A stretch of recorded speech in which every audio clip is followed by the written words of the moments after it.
Robert, is that you? Oh, that's me. Can Hello, you hear me all right? Yes, sir, I can. Welcome back to Late Night in the Midlands. Thank you. Glad to be back. Well, it's a pleasure to have you back. So what's new? What you been working on? Well, I'm still working on my third novel, the Alien Log series. It deals with the underground Dulce base, which you may be familiar with. Yes, I am. Yeah. So let me ask you, you've been researching that. This goes right into what I was just talking about, kind of. We've got some out there who are claiming that's a reptilian base, alien base. What do we know about this this underground base? Well, I've heard that. That there are reptilians down there. There are greys, different types of greys. But I guess I really am not sure. I'm still working on that part. I see. Okay. Fair enough. But some say that it's definite, and, I would actually like to see some proof of that. I don't doubt that aliens are visiting us. I don't doubt that they're here with us. But when I hear about these shapeshifters and these reptilians, and, I would wonder if they really had an agenda and they wanted to take over the world, why wouldn't they just do it? Why play games with politics and all that stuff? Why not just come and wipe us out? Because they could, right? They could. I'm sure they have the technology to do that. And my conclusion is that there is a race of aliens here that are basically protectors or overseers, guardian angels, whatever you want to call them. And that I think there must be some sort of galactic federation rules in play here that prohibit other groups from kind of taking over. I see. Well, yeah. I guess that does make some sense. And, I know there's enough evidence. I have no doubt that aliens, ETs, whatever you want to call them, they exist. I've seen UFOs myself, so I know those exist. Right. But what they're doing, that's the big question, I guess. Well, you like to think that they are spiritually advanced as much as they are technologically advanced, and also that they're wise. And if they are wise, I think they realize the importance of diversity, which is maybe why there is this so-called galactic rule that says that you can look but don't touch. In other words, if you were an anthropologist and you were going to study a group of the natives in the jungle, you don't interact with them because you would contaminate their society, basically. And I think that may be the case, that they're standing back, letting us develop on our own because we are a species of our own, and because it is important to have diversity throughout the universe. If all life were greys, simply greys or whatever alien form there is, if it was all like that, that would be very dangerous for the survival of life in general. So diversity is important. I think they realize that. So I think they take their stance is that they stand back. They just let us develop, and hopefully we don't destroy ourselves. And because there are probably thousands of alien species that kind of wander by from time to time, maybe take a look-see. The rule is go ahead and look, but don't interact. Just stand back. Now, supposedly in Dulce Base, there have been, since probably World War II, we have been, the military, a faction of the military anyway, has been working with the aliens in exchange for their technology, allowing them to kind of do some of their own research in the form of genetics manipulation. And in my story, which of course is fiction, my characters are going to go in and try and halt some of the things that are being done that have gotten out of hand now, as far as what they're doing to humans. Right, and if you could explain to everybody why you made them fiction, because wasn't it because you said that if you put the truth out there, people are less likely to pick it up. Isn't that right? Yeah, that's exactly right. I have felt, since I retired, I felt compelled that my job now is to try and educate the masses, so to speak. And a lot of the audience that I'm going after are people who would not go into the New Age section of Barnes & Noble, for instance, but they would pick up a science fiction book. So I am trying to educate them in an entertaining way, a non-threatening way, and a way that they wouldn't be ashamed to have a book laying on the table that talks about alien log, the science fiction book. But they may not want to show people the fact that they've got a book that says this is how UFOs work or whatever. Right. So I think that science fiction is a better way to educate the people. With maybe they don't even realize they're being educated as they're reading my books, but I think they are. But it's entertaining, so they're going to read it. And that's the best way to educate some. Sometimes I'll do it through these funny little songs that I'll make up and stuff and put them out there, because some people are more apt to grab a hold of that and learn rather than hear you come right out and tell them the truth. Some people can't handle it. And, and I wouldn't say UFOs and UFO technology is really new age either. I mean, this is something that goes back since the beginning of time. Yes.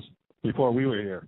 Yeah, absolutely. So tell us a little bit about alien log, and maybe as you go through some of it, maybe you could tell us the true end of it and what you found in your research. Well, the alien log was the title of the first book of the series called Alien Log, and I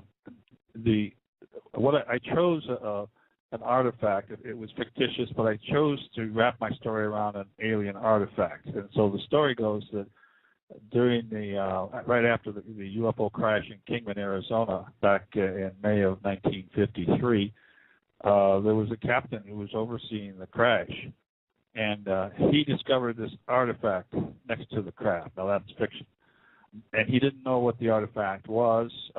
Today, you might have called it a Palm Pilot or something like that, but back in '53, they didn't have such a thing. So he thought it was either some kind of a communicating device or perhaps an electronic version of the log of the ship, which is where the title Alien Log came from. Well, he hides it on his person because he feels it's more important than the craft itself, so he doesn't want to throw it on the pile and send it back to some secret base. He keeps it. And then we jump ahead to present time, and he is a retired general. He's dying of cancer, and of course he's been following the UFO, seeing all of his life. So he's becoming alarmed because people who have been abducted under hypnosis reveal that the aliens had said that they're about to make their presence known, and it would be in their lifetime. And these people, a lot of them have gray hair, so it appeared to be something that was going to be imminent. And so the general now, he's the general, is very alarmed about this. So he takes the artifact to the President of the United States and gives it up to the President, who is equally alarmed and sees this as possibly a threat not only to our national security, but to all of humanity. So the President commissions a colonel to put together a team of scientists to try and get the device activated and translated to find out what's going on and maybe sort of head them off at the pass, so to speak. So in my story, there are basically three characters. There's the colonel in charge of the scientific team, and then there are two scientists. And my lead character actually is a young woman in her 30s who's a linguist, and she's world-renowned for her ability to translate anything that's written.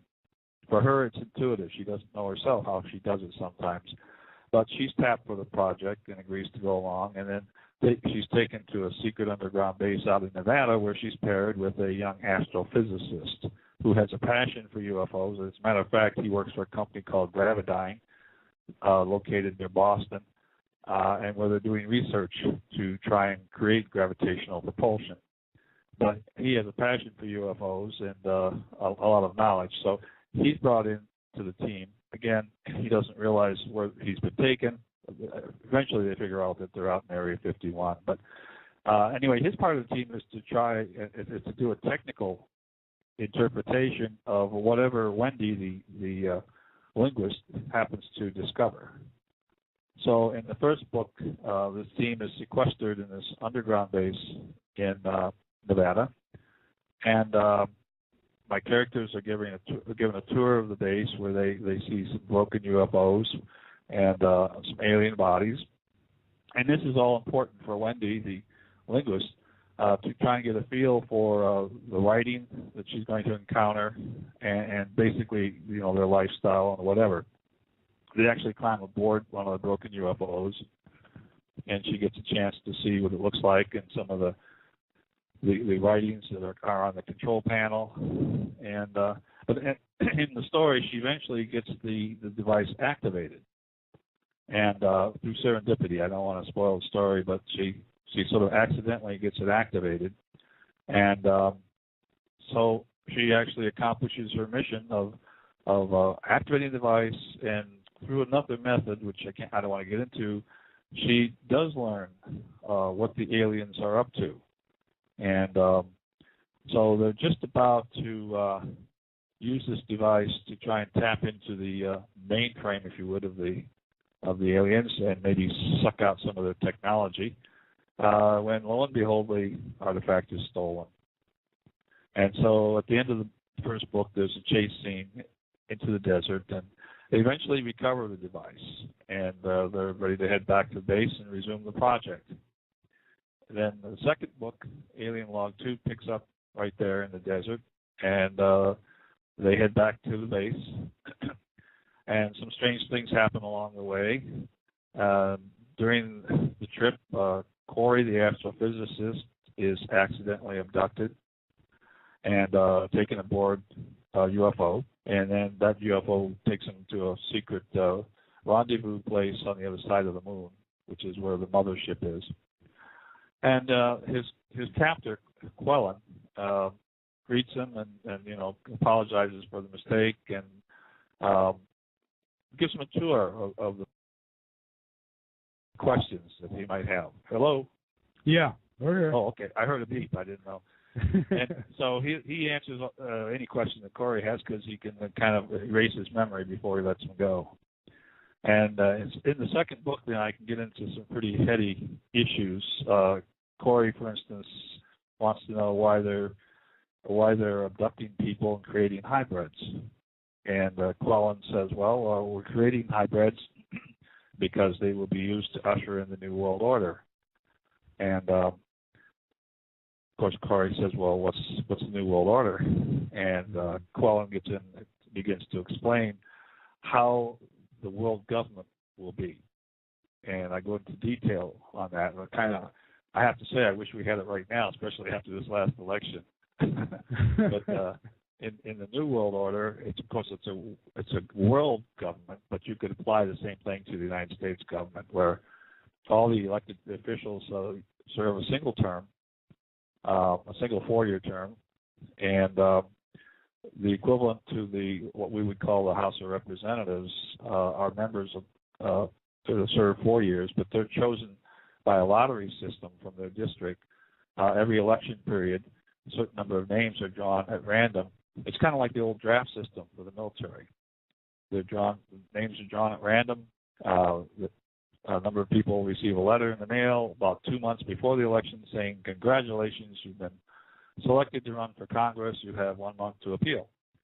And then after the appeal process, the people who survive, if you want to call it that, are given public funds, and there's a publicly funded election campaign, basically, they can run that lasts for a month. It's very tightly controlled. It doesn't get out of hand like a recent election process where they spent $1 billion.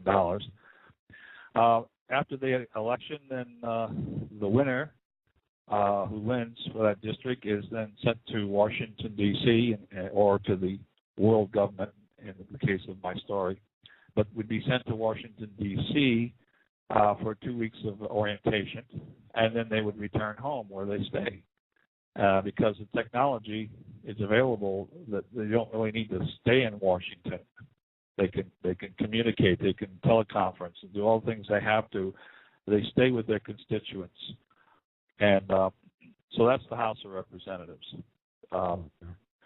If they choose after serving in the House, they think, well, geez, I really did enjoy that. I like being a public servant. I'd like to become a senator. They throw their hat in the ring, and again, at random, all the hats are looked at, and a few are drawn out of the pile at random and are selected to run for the Senate. And again, it's a publicly financed campaign, and after they're elected, they go to Washington for 2 weeks for orientation, and then they return home to their state where they stay. And no need to spend their whole day in Washington. They can have maybe an annual get-together in Washington for whatever reason. But they stay home and they represent their people. They're close to their constituents. As far as lobbyists, the lobbyists are allowed, but they can only do a dog and pony show, and it has to be a public show. And it'd be illegal for them to financially benefit any elected official. Now, after they've served in the Senate, if they want to continue on, they can throw their hat in the ring for presidency, and it's a similar process. But in that case, two people are selected, one a president and the other vice president. And they indeed would spend their 4-year term in Washington or wherever the world capital would be. But that's the New World Order. And I see it as not being any threatening situation. It's still elected officials. And as far as the economic environment and everything else, it's pretty much as we would have it now. There's no intent to take over, so to speak. The intent is to let us run things the way they should be run. Yeah, and that's like anything. I think in a perfect world that might be okay, but with the corruption that we have, having just the United States order is enough for me. I mean, if we had a one world government, we'd really be in some hot water. And really, I think that we already do in a sense. I think that one world government's coming together as we speak, and especially with the election of Obama. I mean, it's like the people in America just laid down and don't care anymore. I mean, I guess you can step on the Constitution all you want, and people will still root for you, which is a shame. But I don't know. Again, I think in a perfect world, maybe a one world government where everybody comes together would be a great thing. Unfortunately, we have too many crooked, evil people in high places that would just use that so much to their advantage, and that's what I worry about. Well, that's the purpose of the hybrids. The hybrids are a little different than you and I. They are not self-centered. They actually have the good of the people, or the good of the country, or the good of the world in mind, not the good of themselves. That's just the way they are, and that's why they would use hybrids to bring in this New World Order. And the hybrids could be here right now. I mean, they could be some person across the street that you think is perfectly normal, who, by the way, doesn't even realize they're a hybrid. But when the time comes, they would be activated. Just as in my story, the base commander was a hybrid. He didn't even know it. But when it came time to steal back the artifact, he was abducted and made to realize who he really was, and told what his mission was, and returned to the base and performed his mission. Okay, now how much of this was actually, because this is actually scary if there's truth to this, so, I mean, how much of this was actually research that led you down these type of paths? How much of the hybrid stuff? Yes. Mm-hmm.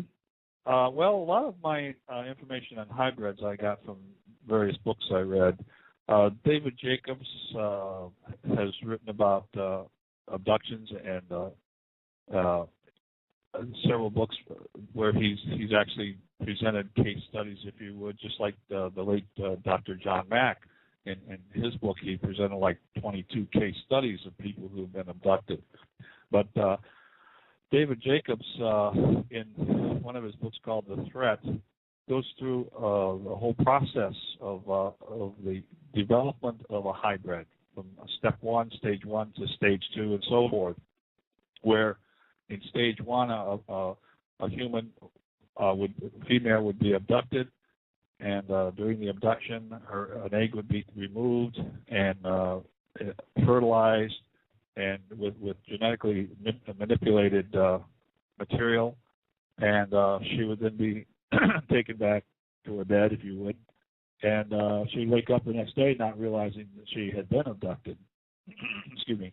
And so she would know, but she finds out after a while that she's pregnant. She doesn't know how she got pregnant, but she's pregnant. Then, before maybe the third trimester, she's abducted again, and the fetus is taken. Excuse me. And then she's returned, and she wakes up and she's not pregnant. The fetus, meanwhile, is taken into growing tanks and brought full term on the ship, and is a first stage hybrid.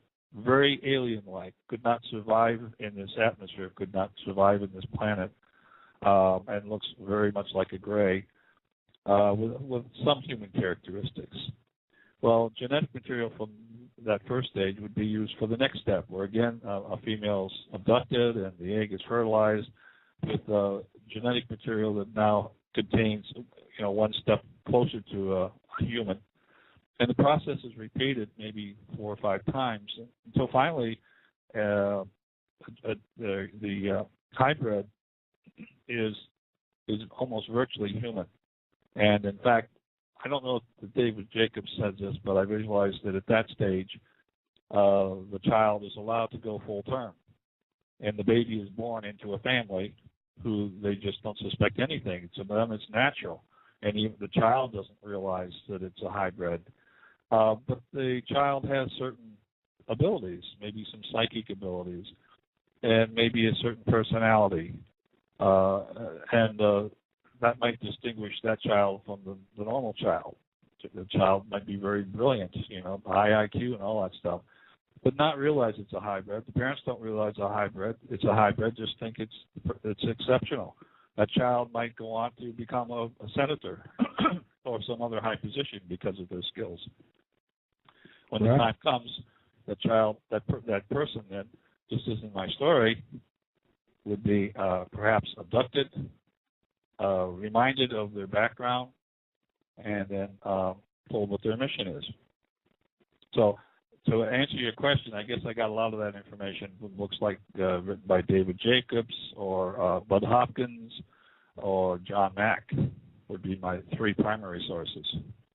I see, but have you ever tried to get any, I know it's a shot in the dark, but freedom of information,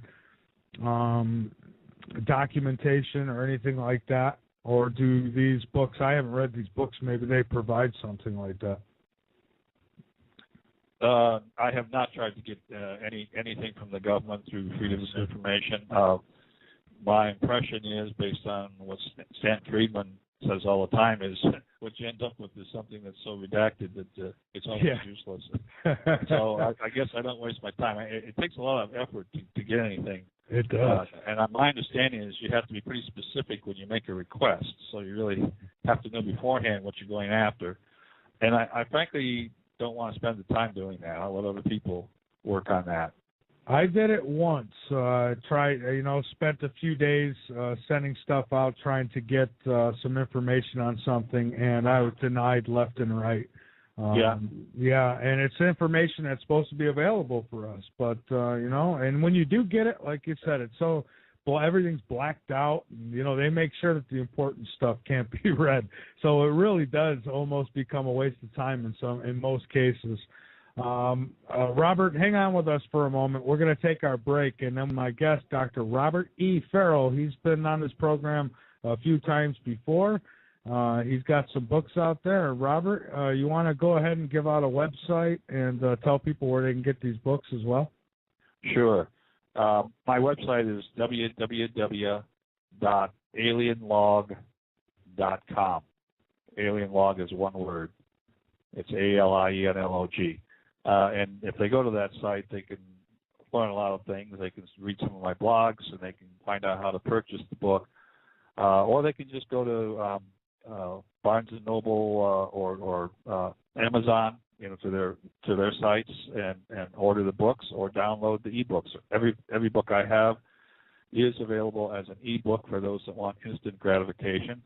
It is an inexpensive and quick way to get a hold of the books.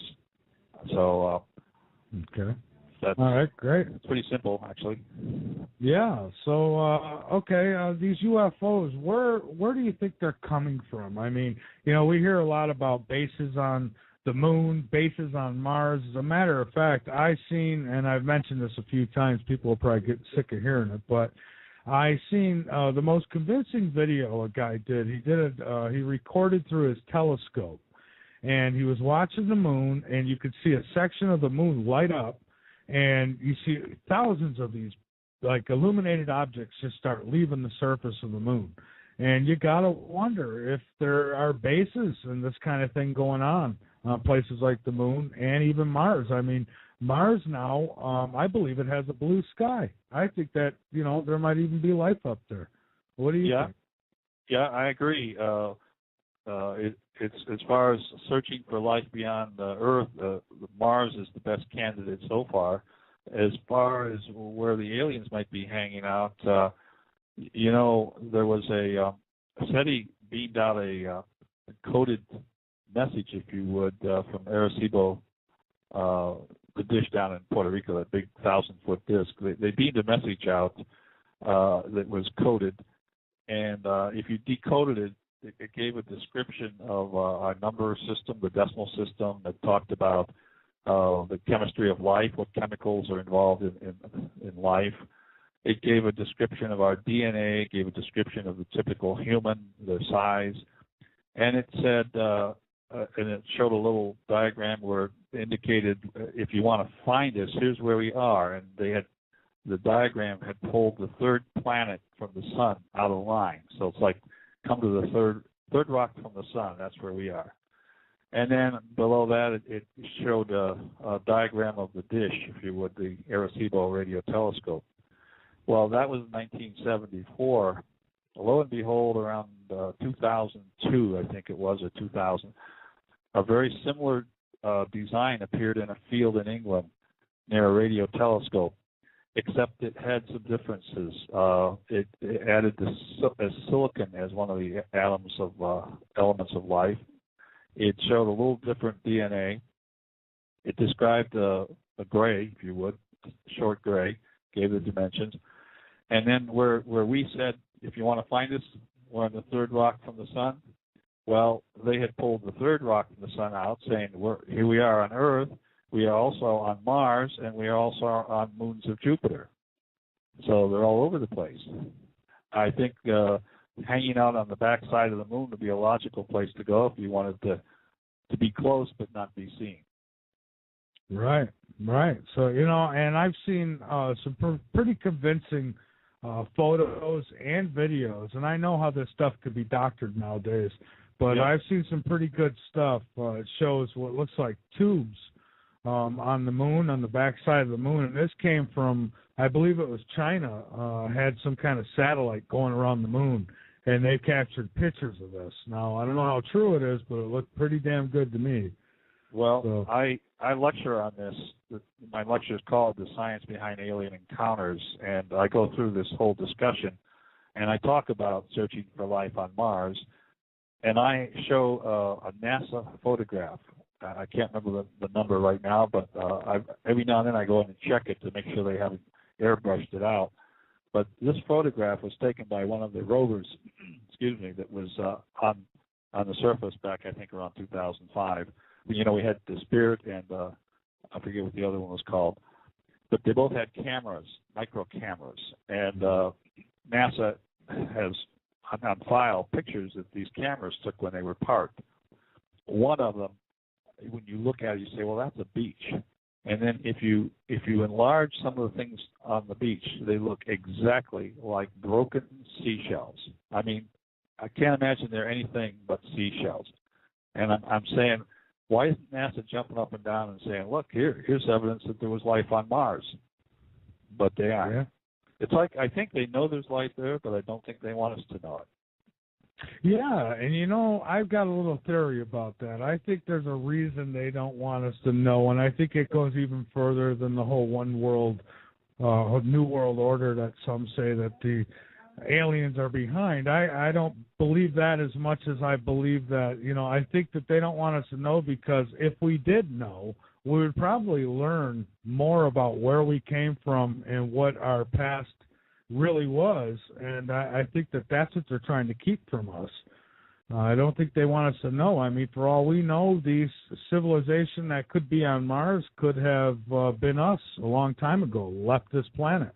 And right. They don't, because there's a face on Mars, and I know some people dispute that. I believe it's a real monument up there. There's pyramids on Mars, and it's funny that the same stuff is found here on Earth. So there's a connection. Yeah. Well, all the elements required for life appear to be on Mars. There's water, there's in frozen form and apparently in liquid form. There's evidence that there was water flowing on the Mars. I show those photographs too, and they're all NASA photographs, so it's got to be true, right? But recently there was a gentleman, and I can't recall his name, but I don't know if any of your listeners happen to subscribe to Farrell's Files. I highly recommend that they do. It's a weekly thing that comes through the email, and it's like a newsletter.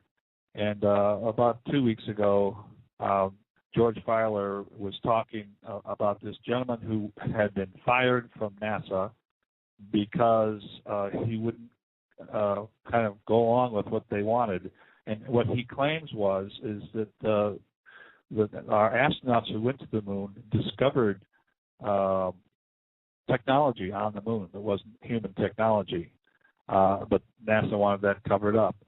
And his job, by the way, he was in charge of the data and photos, and he said that he knew for a fact that thousands and thousands of NASA photos are airbrushed to remove things that they don't want us to see. Sure. So we know that happens. Yeah. So it seems like we're being fed to what they want us to know, and what are we going to do, right? Well, all we can do is keep researching this stuff, and like I said, I've had 5 sightings of my own. Wow. That I've seen UFOs, and a couple of them were just amazing. So I know, I can't prove it to everyone else, but I know that these things exist. So that impels me even more to look into this, because I want to know, what they are, where they're coming from, and what their plan is. What are they doing? Are they just watching us? Or, is it like a fish tank? You put some fish in it, and then you just come over and watch it every day to see how it progresses. So. Yeah. Well, you're fortunate. I came to a logical conclusion that there was other life out there years ago. And the natural progression for me, being an engineering type, was to, okay, there is life out there, so there must be some truth to these UFO stories. So they do exist. So how did they do what they do? And that kind of led me down that path. And it wasn't until 3 years ago that I actually saw one. And that was when I was in Cancun, and it was what I refer to as a Foo Fighter. It was one of those balls. And I don't know what type you saw, but this one was a ball that I was sitting, looking out over the Caribbean early in the morning. The sun hadn't come up. The sky was starting to get light. You could still see stars, and there were clouds rolling in off the Caribbean. And then all of a sudden, swooping over my head is this golden, it's kind of hard to describe, ball of light that swooped over and then curved up behind the cloud. And my first reaction was it was a shooting star, but then I thought, wait a minute, I know what that is. That was a Foo Fighter. And that was a clincher. But I believed it before that. Right, and I've always believed that we weren't alone too. Even as a little kid, I used to come out in the backyard at night and kick back in a chair and look up at the sky, the night sky, and you see all that's up there. And I know it wasn't put there just to make our night sky look pretty. That's not why it's there.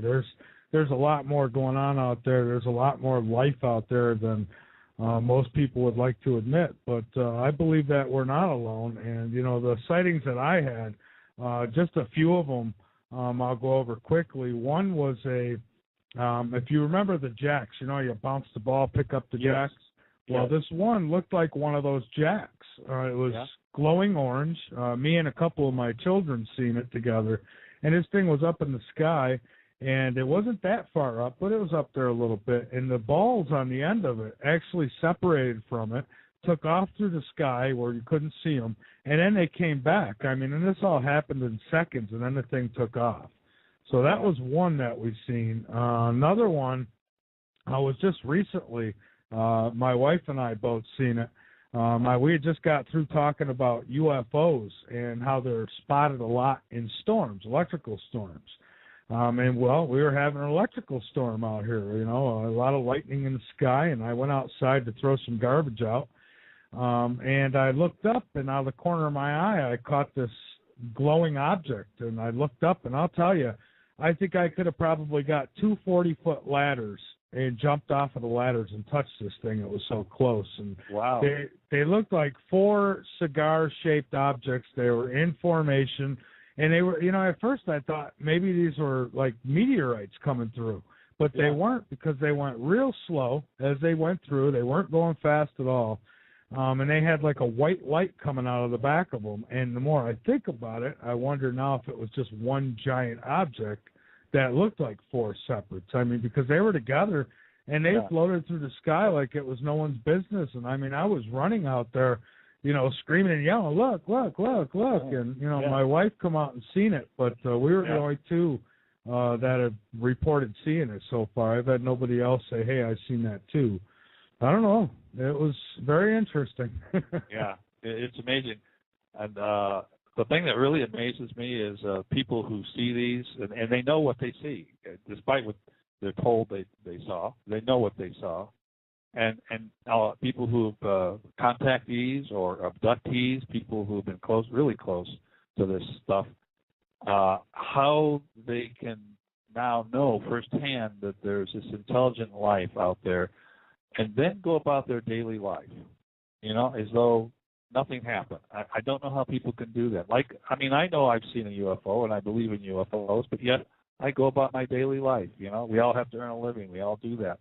It's amazing that we can kind of put that amazing thing aside and still function.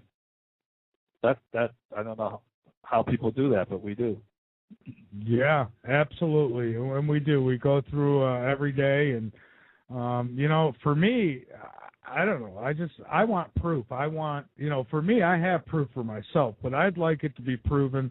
I'm one of those who would like to see one land in the middle of the street, and that's probably never going to happen. And as far as the government coming out and saying, yes, okay, the truth is we've lied to you for 60 years, we're not alone, that's probably never going to happen either. I don't know what it's going to take. Maybe they'll just come and land one day and it'll all be over. But I'm convinced that there is other life out there, and certainly closer to us than we probably know. I mean, probably some of Jupiter's moons, Mars. There's probably something going on the moon. I mean, and to some that'll sound crazy, but I don't think it's that crazy. I think it's very possible. Well, as far as disclosure from our own government, you have to think about it. If you were president, would you go on public television and say, well, folks, I just went to Area 51 and I saw a UFO, and they are for real, and there are living beings out there that have technology way beyond us. Would you do that? I wouldn't do that. No, I wouldn't do it, because they'd probably tell me, if you do that, we're going to take care of you. Oh yeah, well, that's another reason why you wouldn't do it. But I mean, would you want to be the president that presides over the crash of the stock market and everything else that would go wrong when you do that? I would not want to be the president at all, to be honest with you. They could have that job. Yeah. Then there's the issue of the aliens themselves. I don't know if I told this story the last time I was on, but I had just finished reading Dr. David Jacobs' book called The Threat. Now, he is a professor of history at Temple University. And in his book, that particular book, the very last paragraph, the book, he discusses how he has this tremendous feeling of remorse and dread, I guess you might say. Tremendous feeling of dread. And that's it. It doesn't explain that. Well, a few days later, as luck would have it, I was at a UFO conference, and I was at the luncheon, and wouldn't you know, I was sitting at a round table, and right next to me on my right was Bud Hopkins, and directly across the table was David Jacobs. So I had a chance to ask him. I said, why do you have such a feeling of dread? And he said, well, history has shown that when a more advanced civilization interacts with a less advanced civilization, the less advanced civilization disappears. And of course, that would be us. And I think the aliens are wise enough to know that if they were to interact with us directly, it would be to our demise. Well, that's quite possible, too, because you look back at Neanderthal, and as it said, we pretty much wiped them out. Sure. Yeah, so that would make sense. But at some point, you see so many of them, so many people, millions of people have sightings. And these things, I mean, one I've seen, it's like they play with you. They'll hide behind a cloud, come out, hide behind the cloud, come out. I mean, it's not like they're trying not to be seen, it seems. It's like they almost want you to see them and want you to look like you're crazy when you tell everybody about it. So you got to wonder, at some point, the truth has got to come out. It just has to. How about the huge craft that's over a mile in size that drifted down Arizona in 1979, March 13th, 1979. It was known as the Phoenix Lights, but it was actually a huge craft that went all the way from Nevada, went down south along what I visualize as I-17. I'm in Arizona right now, so I'm familiar with it. All the way, and it violated the airspace at the Phoenix International Airport, I think about the sixth largest airport in the country. And then went on down to Tucson and into Mexico, and then came back. And thousands of people saw it. You know what? It might have been a Toyota, and the gas pedal got stuck. Well, it was big, whatever it was. And as you probably know, the governor,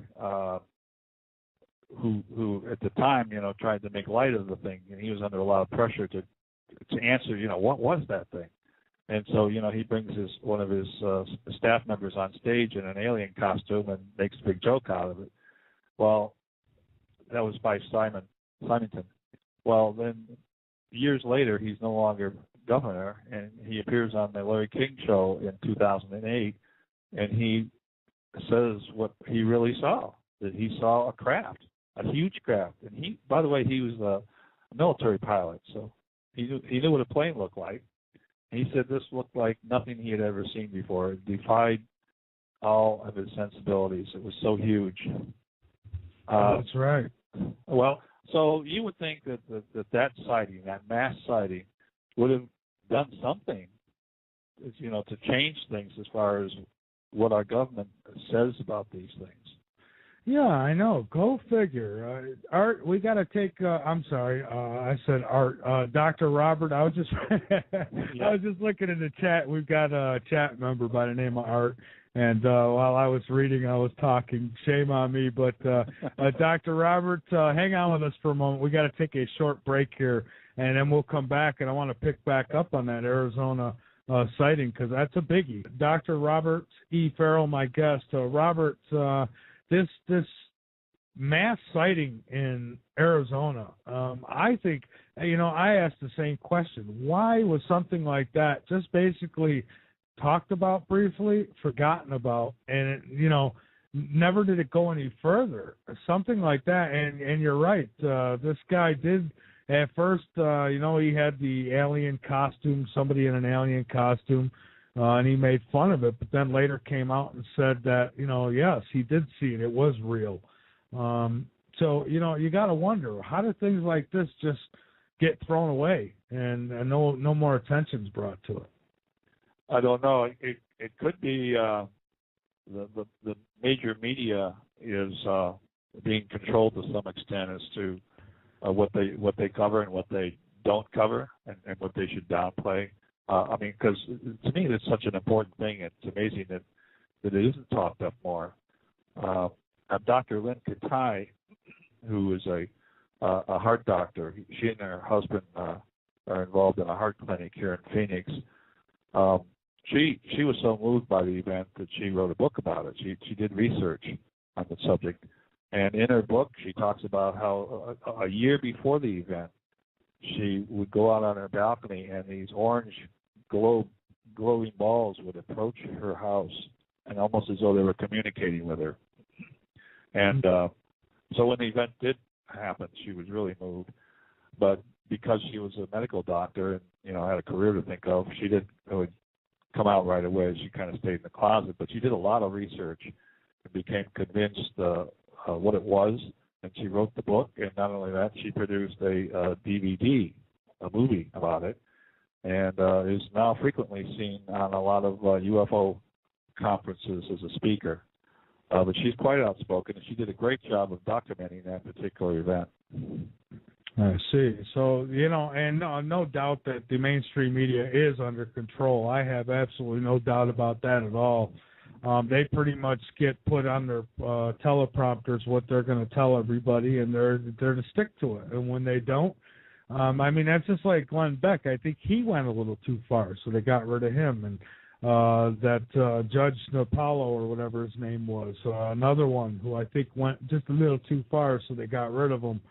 And that's what happens. I mean, even Jesse Ventura said that he signed a contract with MSN, I don't know, one of those news outlets, and what they did was decided they weren't going to put him on, but they paid him his contract. So therefore, for that 3 years that he was under contract, he wasn't allowed to come out and speak about anything because he was under contract.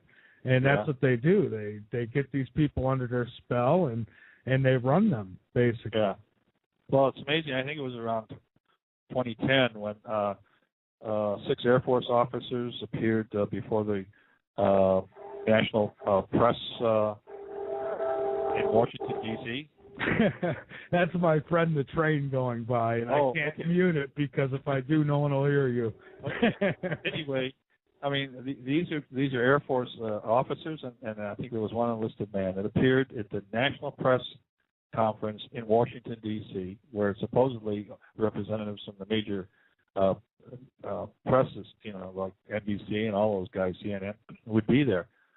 And they told their story about how they had experienced having their missiles shut down in these silos. Now, you know, this is a matter of national security, and you would think that that would have made front-page news. But I don't know of anyone who acknowledges ever reading about that. That's right. It was just not covered, you know. And there's a lot of things just like that aren't covered, or they'll be covered briefly, and then you go back to find them in archives, and all of a sudden the archives are missing. Yeah. Yeah. Yep. It's scary. It really is. It really is.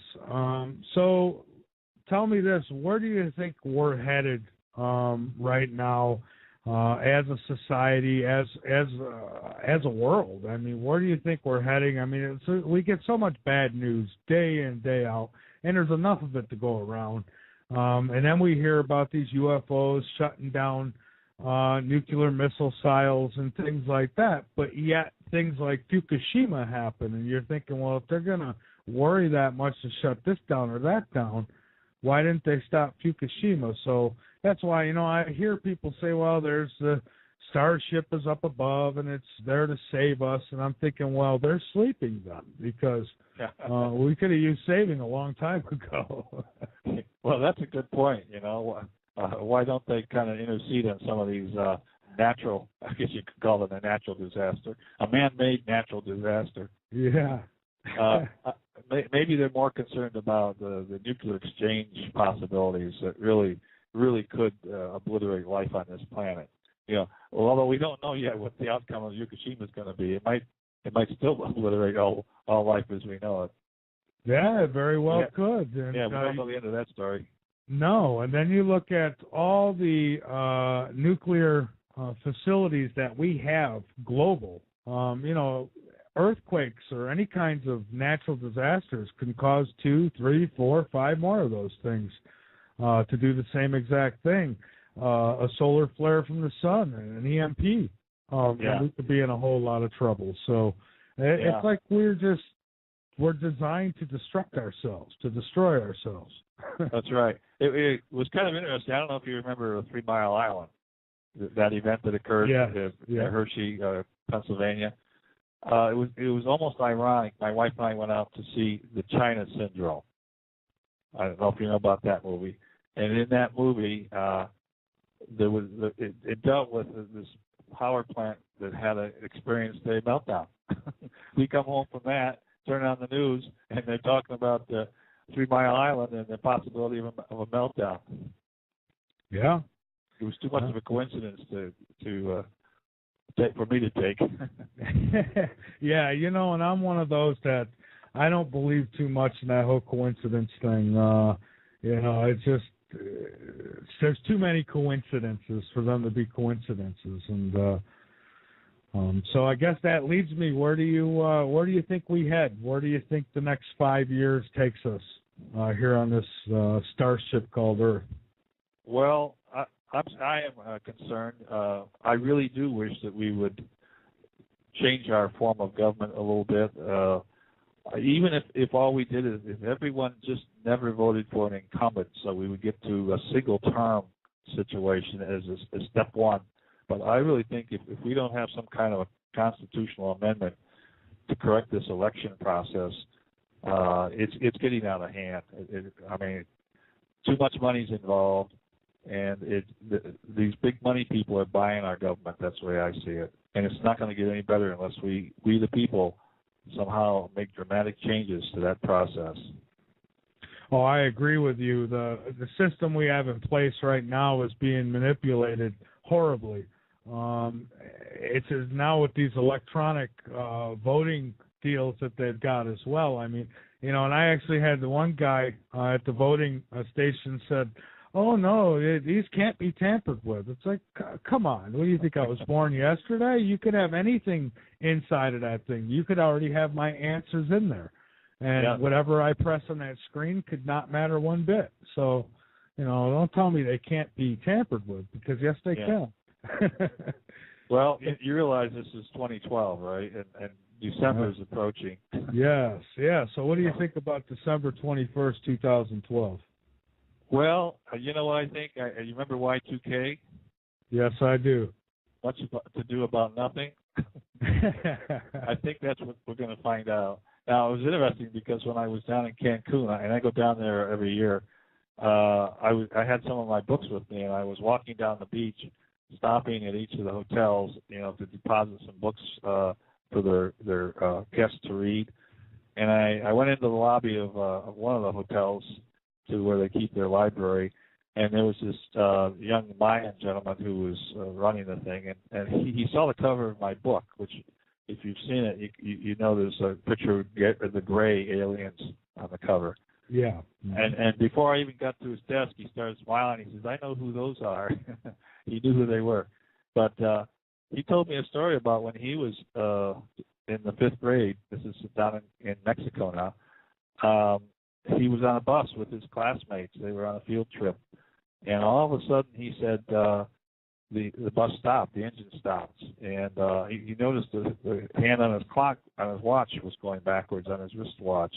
He said the professor, he called him professor, told everyone to get off the bus. So he said we all got off the bus, and he said he looked across the street, and there was this most beautiful craft that he had ever seen just floating up there.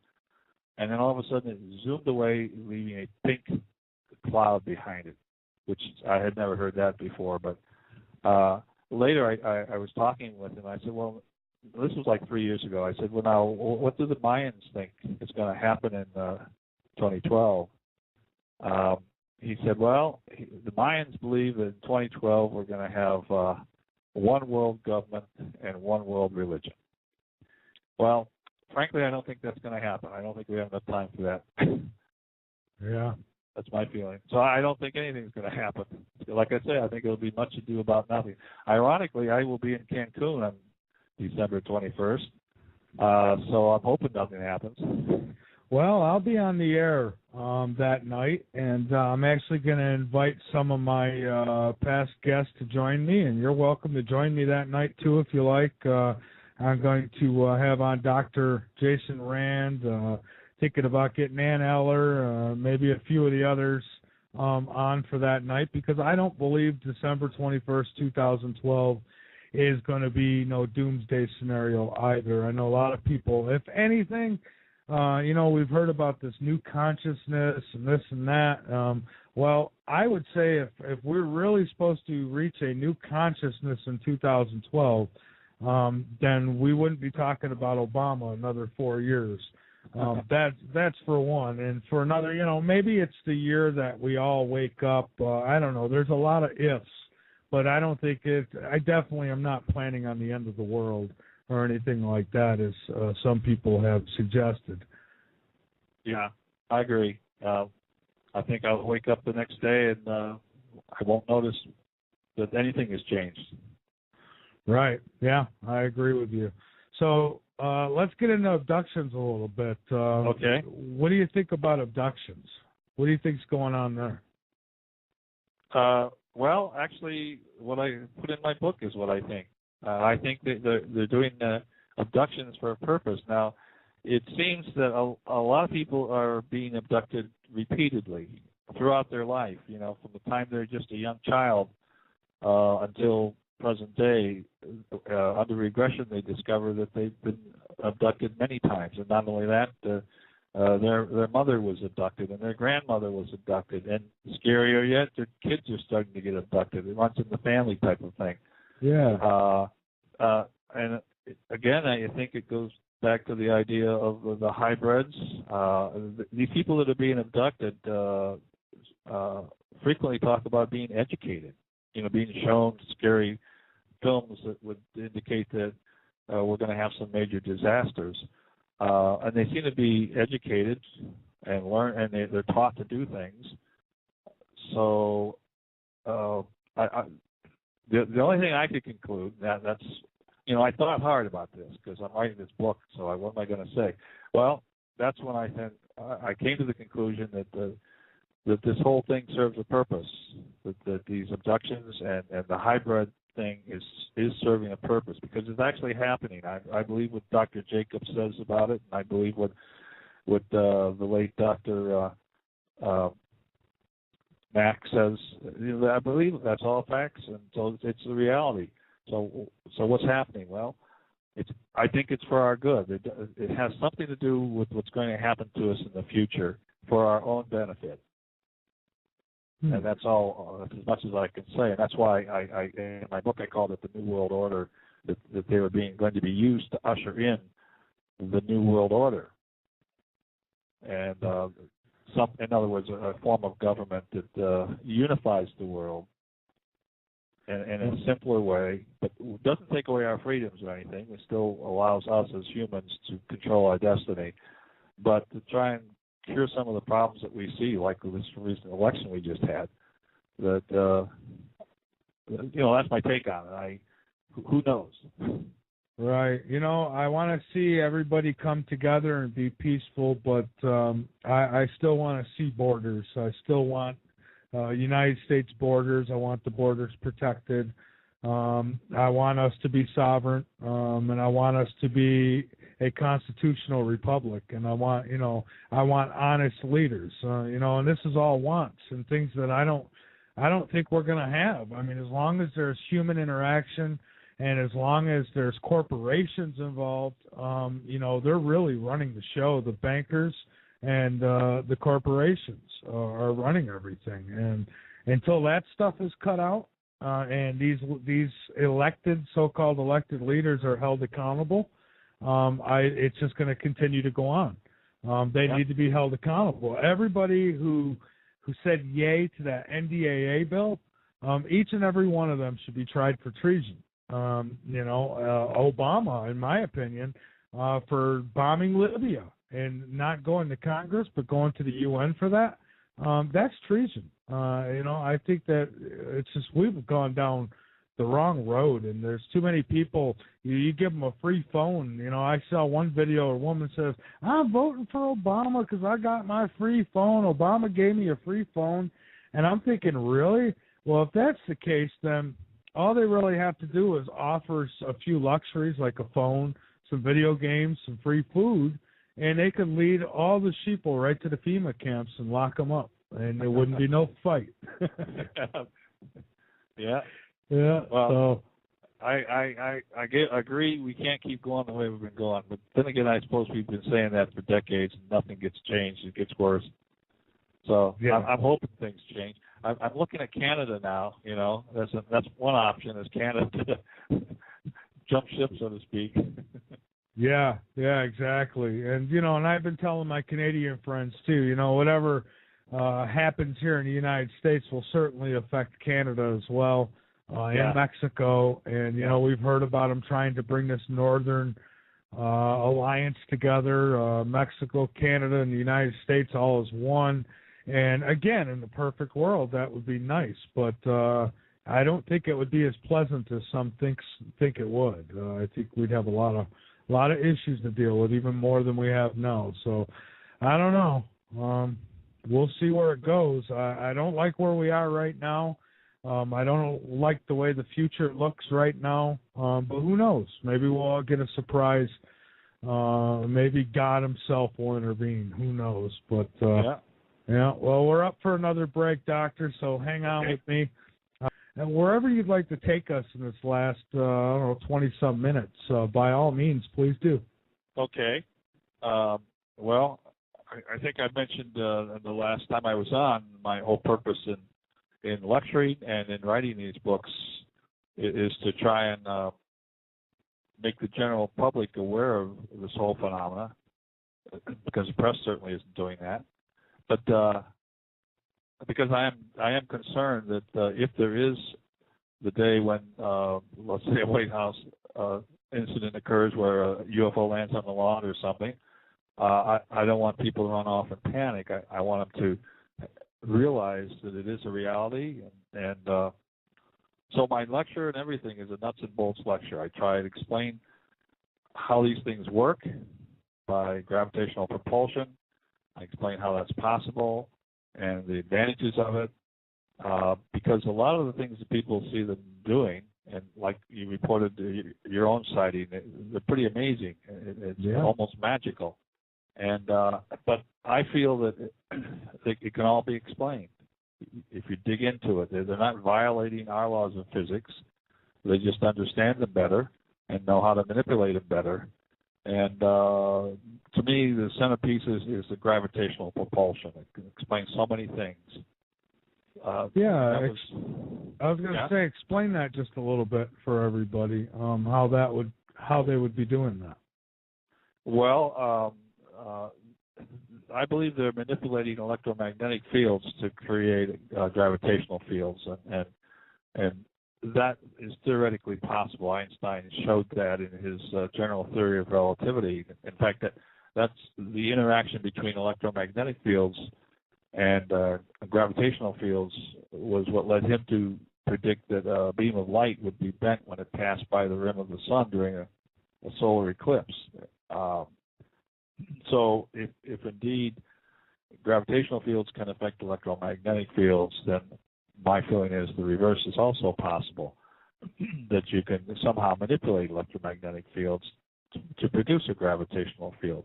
And so that's in theory, you can do that, not only in theory, but it's being done in the laboratory. I think last time I talked about some of the research that Dr. Eugene Podletnov is doing in Finland, where he is actually producing gravitational pulses with one of his machines that he put together. And he's learning some pretty interesting things about the nature of gravity. For instance, he learned that the gravitational pulse, he clocks it at 64 times the speed of light. And he's able to take this pulse of gravity wave, which I think is a negative wave, because when he strikes an object with it, like a metal plate, with a very intense field, he can actually bend the plate or even punch holes in it.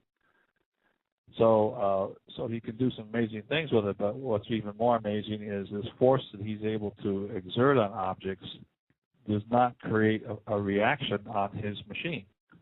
So, we grow up in learning that there's equal and opposite reaction to a force. Okay, that's a kind of a tenet of physics. Well, for some reason, it doesn't seem to apply here with the gravity field. And some other things that we might find out. One of my colleagues pointed out that if you plugged in a negative gravitational field into Einstein's field equations, that suddenly you discover that the speed of light is increased. So maybe if you're propelling your craft with a negative field, you can travel faster than what we think the speed of light is. There's all kinds of advantages. With the gravitational field propulsion, you can accelerate at any rate you want, 100 Gs, 1,000 Gs, you name it. You can get to very high speeds very quickly. If we could just build a craft that could be powered by a gravitational field and we could accelerate at 100 Gs, we could reach the moon in 20 minutes. We could reach Mars in 12 hours. It changes everything. Yeah, I had a guest on who claimed, John Searle, you've probably heard of him, who claims that this can be done. He says that he's done it. Well, yeah, it is being done. I just mentioned Kletnoff is doing it in the lab. Also, some experiments have been done that shows that the beam of light actually does create a gravitational field. And they've measured the effect where they shoot a laser beam past a mass that's suspended, in a controlled environment, and the mass is drawn toward the beam of light. So that just confirms that there is this interaction between electromagnetic and gravitational fields. And we just need to delve into it a little deeper. And frankly, I guess I'm surprised.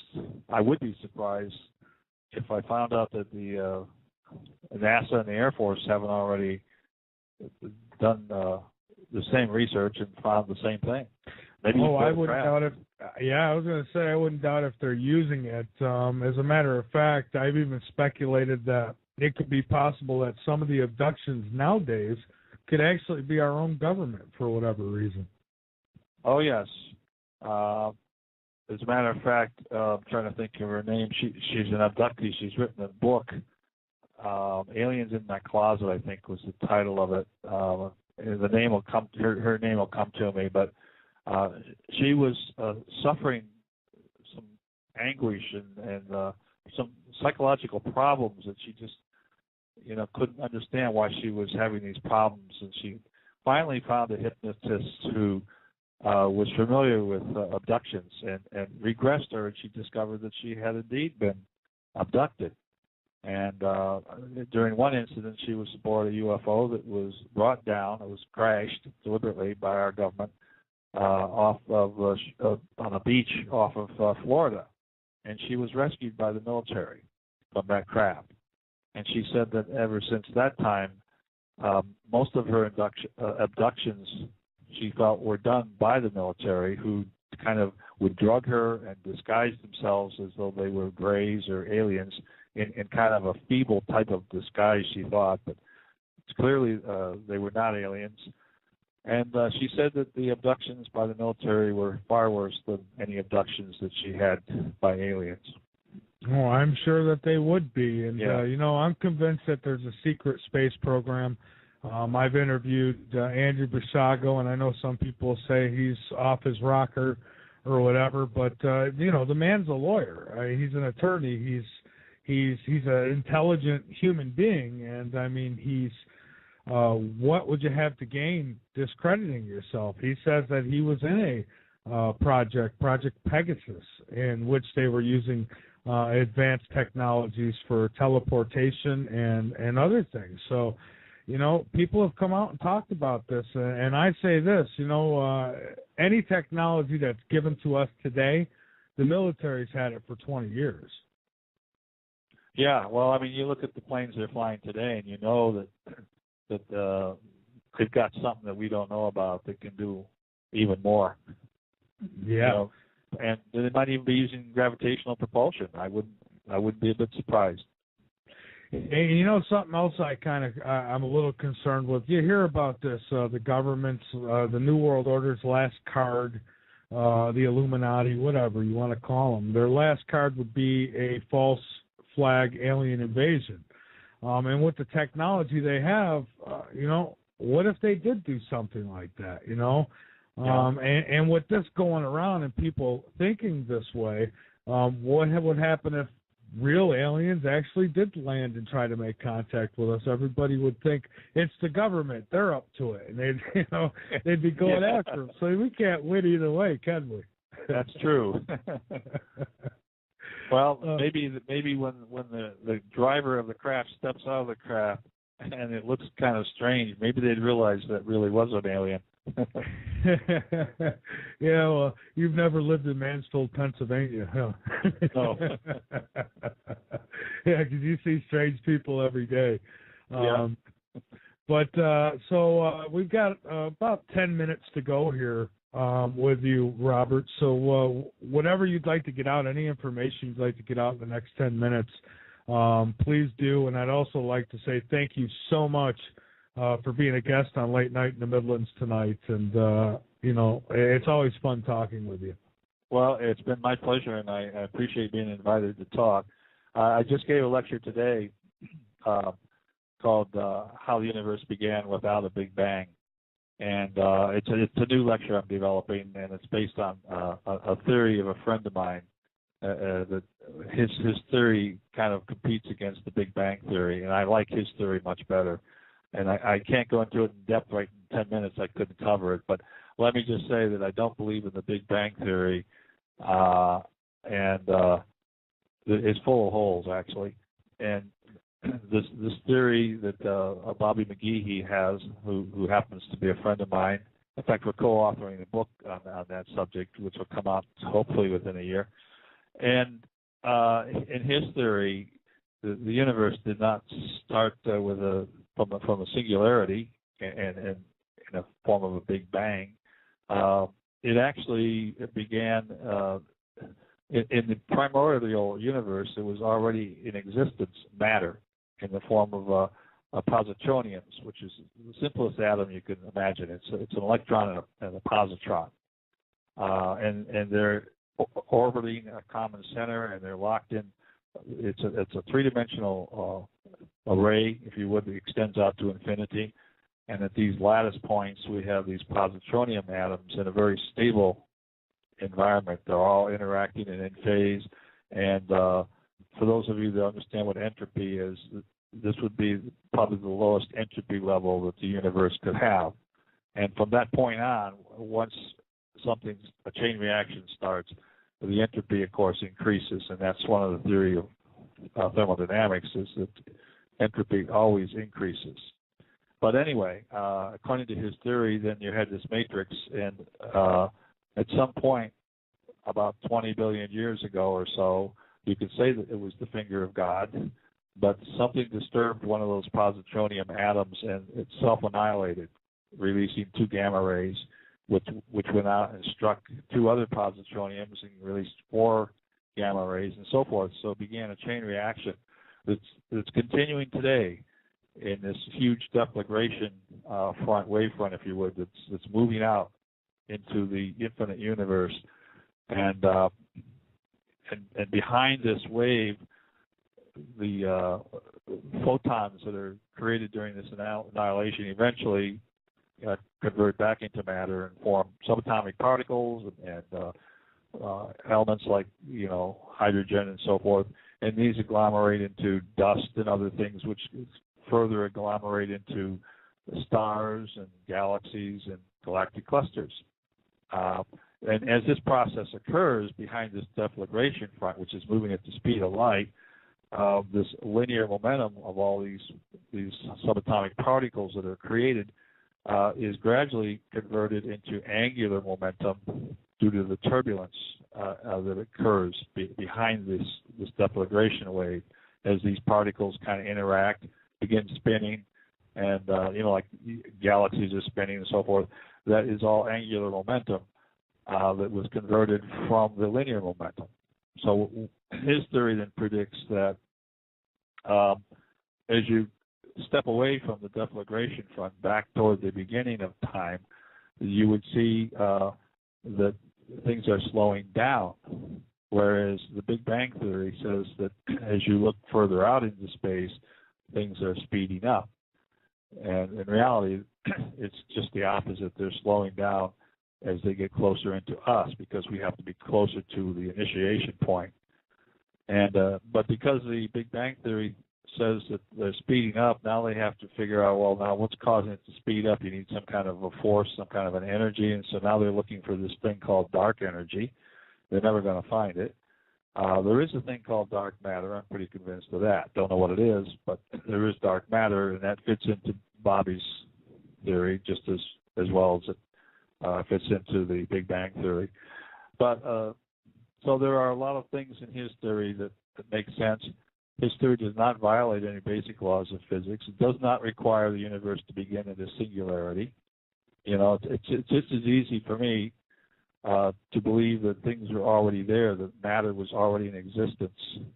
It's easier for me to believe that than to think that everything started from a singularity. I just can't fathom that. Do you think that, it'll get so big and then collapse on itself?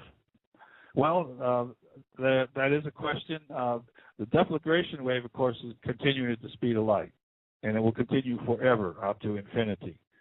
But things are slowing down behind it, and so that point has been raised. Well, if you go travel back to where it's all began, where things have slowed down to just about nothing, those things are going to begin to collapse, and into maybe you could call it a singularity.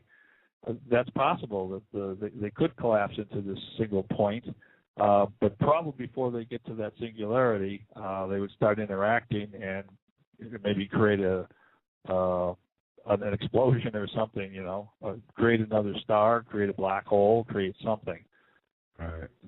I have one more question for you, and this comes from the chat. Do you believe there's a Planet X, Nibiru, or any of those in our solar system? I believe there could be. The Sumerians believe that this Planet X, which they call Nibiru, entered our solar system, wandered into our solar system 4 billion years ago, which was like a 500 million years after our solar system began. So everything was still plastic and hot and all that. And I refer to Nibiru as a planetoid, and I explain what a planetoid is. A planetoid, normally when gas and dust is collapsing due to a gravitational field, and the pressure and temperature will build as this material is collapsing. Eventually, it will form a star. If there's enough material to get high enough pressure and temperature, it will begin to a fusion process and become a star. And a lot of times, this gas and dust has a rotation effect in it. It has some angular momentum, and so around the star then will be the remaining gas and dust that didn't go into the star itself, and out of that will create planets. So you'll have a star with planets, and that's what happened with our solar system.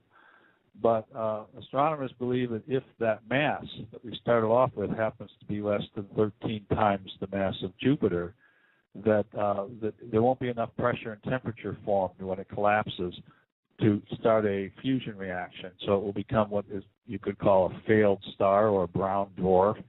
I call it a planetoid. And the gas and dust that's spinning around it then would form moons. So you could have a planetoid with moons wandering around until it gets captured by a star, such as our sun. Now, someday we'll be able to detect some of these planetoids around other stars, because we'll notice one thing, that they're orbiting the star out of the ecliptic plane where all the other planets are. And we'll also notice, so it'll be at some angle. Now, supposedly Nibiru is at about a 30-degree angle. We will also notice that there's a 50-50 chance that it's going backwards, retrograde, from all the other planets. And supposedly Nibiru is doing that. It will probably form an elongated orbit. Now, Nibiru has a period of 3,600 years, and I did a calculation because apparently its closest approach to the sun was 4 astronomical units, which is where the asteroid belt is. And so if you can visualize in your mind this planet going around, you speed the process up, you could see that when it's way out there, and it probably goes out as far as, I'm trying to think, maybe 40 times as far as Pluto. So it's not quite far. But you can imagine it's moving really slow out there. And then eventually it comes in and it speeds up as it's approaching the sun, and it whips around the sun and then goes back out again. So it might spend, I don't know, 100 years inside the orbit of, I'm just guessing at that number, but inside the orbit of Pluto. So it's a relatively short time. But for the rest of the 3,000 some odd years, it's out beyond Pluto, drifting along, and so it's possible that we don't detect it yet. And so it might well be out there. And some people have tried to look at events that have occurred on Earth, like the birth of Christ and things, as occurring during one of Nibiru's close approaches. So I don't know if that answers your question. I guess my answer is yes, I believe it's certainly possible. I happen to believe it seems like the Sumerians had a good understanding of our solar system.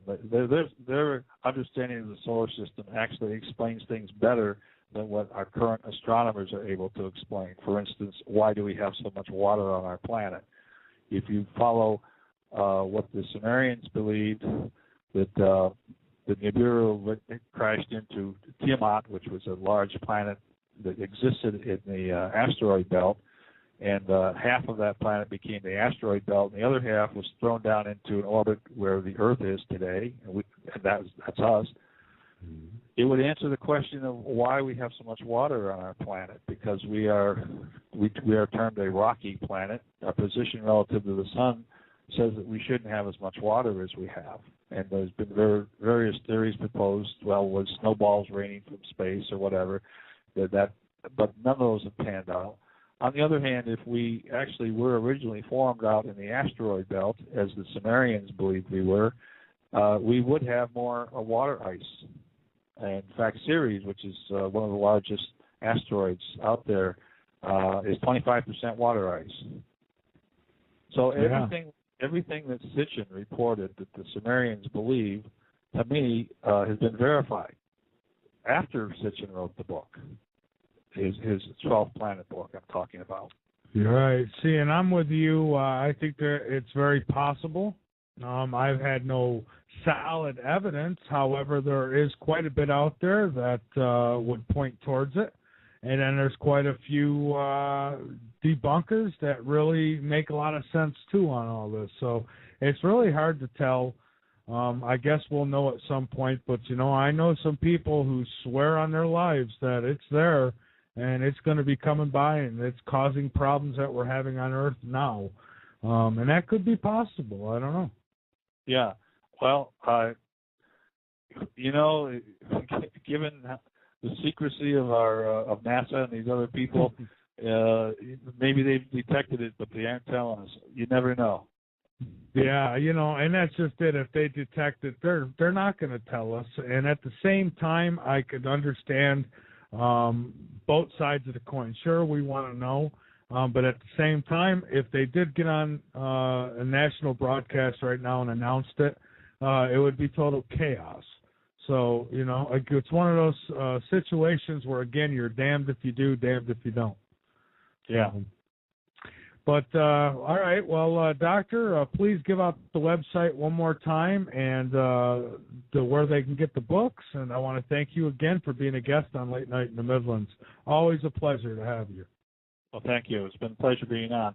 If they go to www.alienlog.com, they'll find in there a lot of information about me, my lectures, and they'll also see a tab that they can click on and how to purchase the book.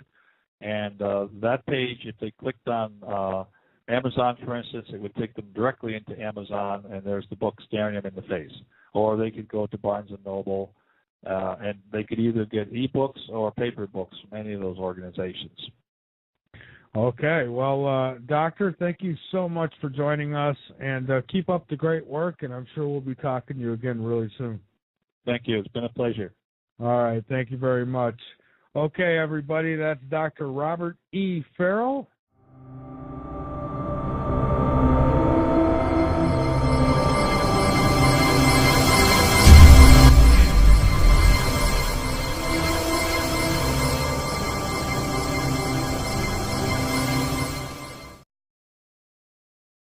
So diversity is important. I think they realize that. So I think they take their stance is that they stand back. They just let us develop, and hopefully we don't destroy ourselves. And because there are probably thousands of alien species that kind of wander by from time to time, maybe take a look, see. The rule is go ahead and look, but don't interact. Just stand back.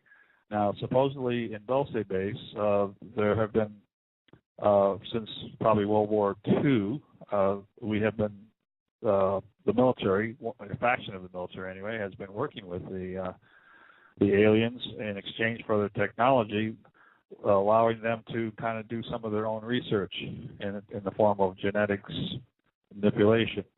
And in my story, which of course is fiction, my characters are going to go in and try and halt some of the things that are being done that have gotten out of hand now, as far as what they're doing to humans. Right, and if you could explain to everybody why you made them fiction, because wasn't it because you said that if you put the truth out there, people are less likely to pick it up. Isn't that right? Yeah, that's exactly right. I have felt since I retired, I felt compelled that my job now is to try and educate the masses, so to speak. And a lot of the audience that I'm going after are people who would not go into the New Age section of Barnes & Noble, for instance, but they would pick up a science fiction book. So I am trying to educate them in an entertaining way, a non-threatening way. And wipe us out, because they could, right? They could. I'm sure they have the technology to do that. And my conclusion is that there is a race of aliens here that are basically our protectors or overseers, guardian angels, whatever you want to call them, and that I think there must be some sort of galactic federation rules in play here that prohibit other groups from kind of taking over. I see. Well, yeah. I guess that does make some sense. And, I know there's enough evidence. I have no doubt that aliens, ETs, whatever you want to call them, they exist. I've seen UFOs myself, so I know those exist. Right. But what they're doing, that's the big question, I guess. Well, you like to think that they are spiritually advanced as much as they are technologically advanced, and also that they're wise. And if they are wise, I think they realize the importance of diversity, which is maybe why there is this so-called galactic rule that says that you can look but don't touch. In other words, if you were an anthropologist and you were going to study a group of the natives in the jungle, you don't interact with them because you would contaminate their society, basically. And I think that may be the case, that they're standing back, letting us develop on our own, because we are a species of our own, and because it is important to have diversity throughout the universe. If all life were grays, simply grays or whatever alien form there is, if it was all like that, that would be very dangerous for the survival of life in general. A way that they would be ashamed to have a book laying on the table that talks about alien log, the science fiction book. But they may not want to show people the fact that they've got a book that says this is how UFOs work or whatever. Right. So I think that science fiction is a better way to educate the people. With maybe they don't even realize they're being educated as they're reading my books, but I think they are. But it's entertaining, so they're going to read it. And that's the best way to educate some. Sometimes I'll do it through these funny little songs that I'll make up and stuff, and put them out there, because some people are more apt to grab a hold of that and learn, rather than hear you come right out and tell them the truth. Some people can't handle it. And, and I wouldn't say UFOs and UFO technology is really new age either. I mean, this is something that goes back since the beginning of time. Yes, before we were here. Yeah, absolutely. So tell us a little bit about Alien Log, and maybe as you go through some of it, maybe you could tell us the true end of it and what you found in your research. Well, the Alien Log was the title of the first book of the series called Alien Log, and I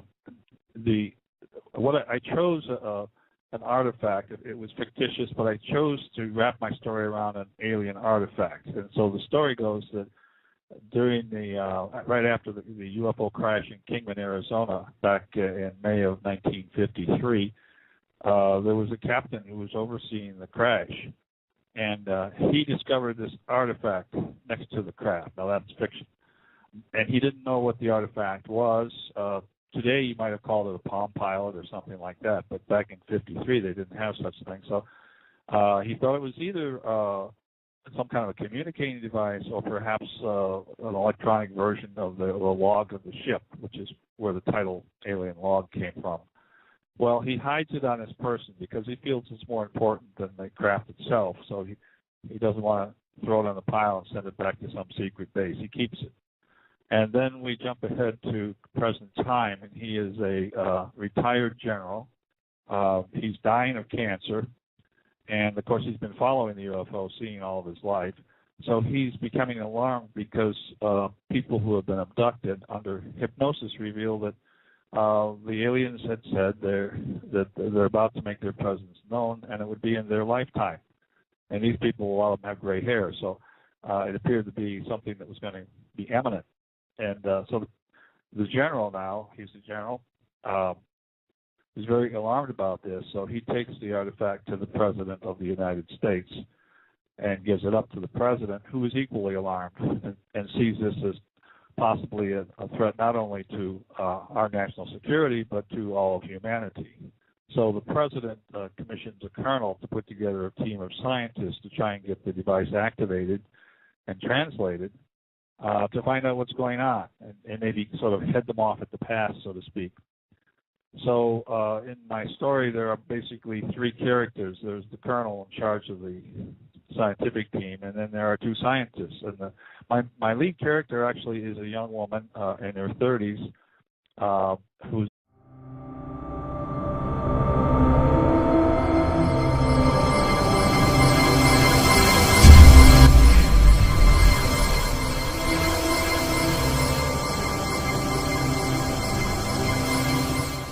Robert, is that you? Oh, that's me. Can you hear me all right?